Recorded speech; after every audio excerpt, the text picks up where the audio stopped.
Saudara-saudari yang terkasih di dalam Kristus, selamat pagi. Salam jumpa lagi dalam Sabda Siap Saji Jumat 22 Agustus 2025, peringatan Santa Perawan Maria Ratu. Marilah berdoa karena Bapa, Putra, dan Roh Kudus. Amin. O Ratu kami yang mulia, luhur tiada taranya, Engkau merangkul memangku Tuhan Allah penciptamu. Pintu yang ditutup Hawa dibuka putra bunda. Engkau pun turut berjasa membukakan gerbang surga. Kami anggap tugas luhur untuk mengucapkan syukur dengan menyanyikan madah atas anugerah Allah. Dimuliakanlah Bapa bersama Putra dan Roh-Nya yang melimpahkan kurnia kepada Bunda Maria. Allah yang Maha Mulia, Engkau sudah menentukan Bunda Putramu menjadi ibu dan ratu kami. Sudilah menyokong kami berkat doanya agar kami memperoleh kemuliaan anak-anak-Mu dalam kerajaan surga. Demi Yesus Kristus Putramu dan pengantara kami yang hidup dan berkuasa bersama Bapa dan persekutuan Roh Kudus sepanjang segala masa. Amin. Tuhan bersamamu dan bersama rohmu. Inilah Injil Yesus Kristus menurut Matius. Dimuliakanlah Tuhan. Ketika orang-orang Farisi mendengar bahwa Yesus telah membungkam orang-orang Saduki, berkumpullah mereka. Seorang dari antaranya, seorang ahli Taurat, bertanya kepada Yesus, hendak mencobai dia, "Guru, hukum manakah yang terbesar dalam hukum Taurat?"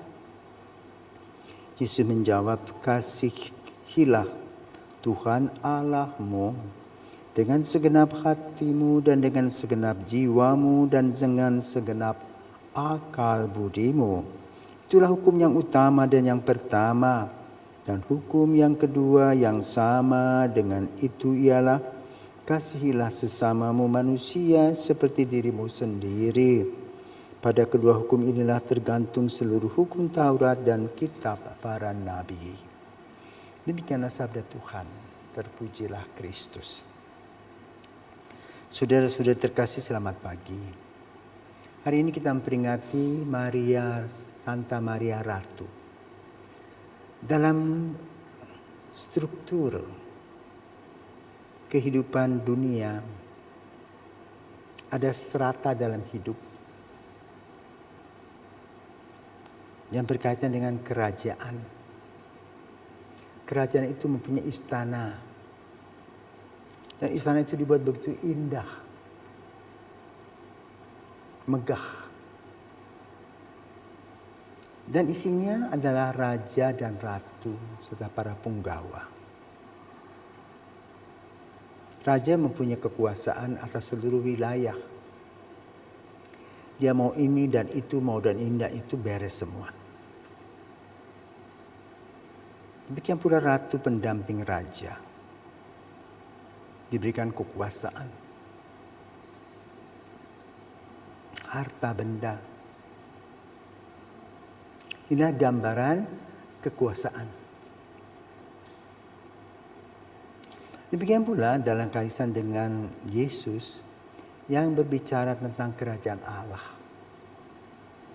Maka gambaran kita sebagai manusia tadi, struktur dalam kehidupan itu adalah ada raja. Sang raja adalah Bapa, Putra, dan Roh Kudus. Allah Tritunggal. Dan Allah Tritunggal itu bekerja sama melalui kebebasan manusia yang kita imani melalui Bunda Maria. Perempuan mungil, kecil, tetapi mempunyai iman yang kuat dan kokoh. Maka kalau kita ingat, setiap kali kita berdoa jam 6, jam 12, jam 6 sore, Maria diberi kabar oleh malaikat Tuhan. Maka dia mengandung dari Roh Kudus karena ia mengatakan, "Fiat, aku ini hamba Tuhan." Dia percaya akan apa yang dikehendaki Tuhan, maka ia mengandung dari Roh Kudus. Dan di sanalah karya keselamatan berjalan. Karena apa? Karya keselamatan yang dibuat oleh Tuhan itu untuk kita manusia, bukan untuk makhluk-makhluk lainnya. Untuk kita manusia yang diberi oleh Tuhan kebebasan untuk memilih. Dan Maria telah memilih yang terbaik. Maka kita memperhatikan iman yang luar biasa. Kasihnya luar biasa. Harapannya amat sangat luar biasa. Maka Maria menjadi sebuah contoh keteladanan yang dilihat oleh para rasul. Maka itu Maria sebagai ratu para rasul. Yang mengayomi para rasul, memberikan kekuatan dan peneguhan. Dan hadir dalam setiap kesulitan, bahkan setiap saat dia diperlukan. Maka gereja memberikan gelar kepada Maria, Maria Ratu. Ratu yaitu yang mempunyai kuasa. Karena Yesus adalah putra raja. Maka ibunya adalah bunda. Ratu. Yang punya kuasa, tapi kuasa itu bukan kuasa raja duniawi. Tetapi kuasa ilahi, rohani. Yang menuntun kita kepada kebenaran dan hidup. Kesalehan dalam doa-doa, ketabahan dalam menghadapi persoalan, solusi dalam penderitaan dan permasalahan. Maka kalau kita berdoa melalui Maria kepada Yesus, itulah doa-doa kita melalui Bunda Maria. Maria akan menuntun kita menuju Yesus. Kan itu gelar yang kita peringati pada hari ini adalah gelar kekudusan Maria. Gelar ketabahan, gelar kepemimpinan, gelar kebijaksanaan sebagai ratu. Yang selalu mengambil yang terbaik dan memutuskan yang terbaik bagi setiap saat, setiap orang. Maka wajarlah kalau gereja mengangkat Maria. Dan sebetulnya gereja tidak mengangkat Maria. Maria dengan sendirinya, karena dia dipilih oleh Allah, dia mendapat segala macam sarana. Yang kadang-kadang kita sebagai manusia tidak paham dan mengerti.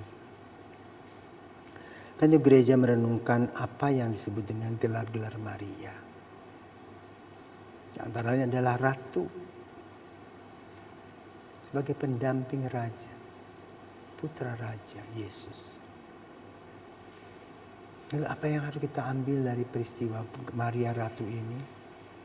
Keanggunan iman, harapan dan kasih, itulah yang perlu menjadi kekuatan, sumber kekuatan kita.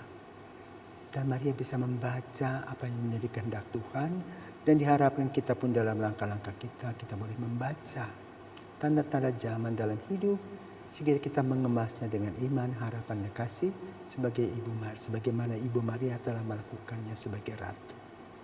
Semoga semangat Maria yang hadir dalam setiap langkah kita memberikan kepada kita kebijaksanaan, sehingga kita boleh membuka hati kita kepada Tuhan dan kita mendapatkan berkat-berkat yang berkelimpahan sebagaimana Maria mendapatkannya. Santa Maria, doakanlah kami.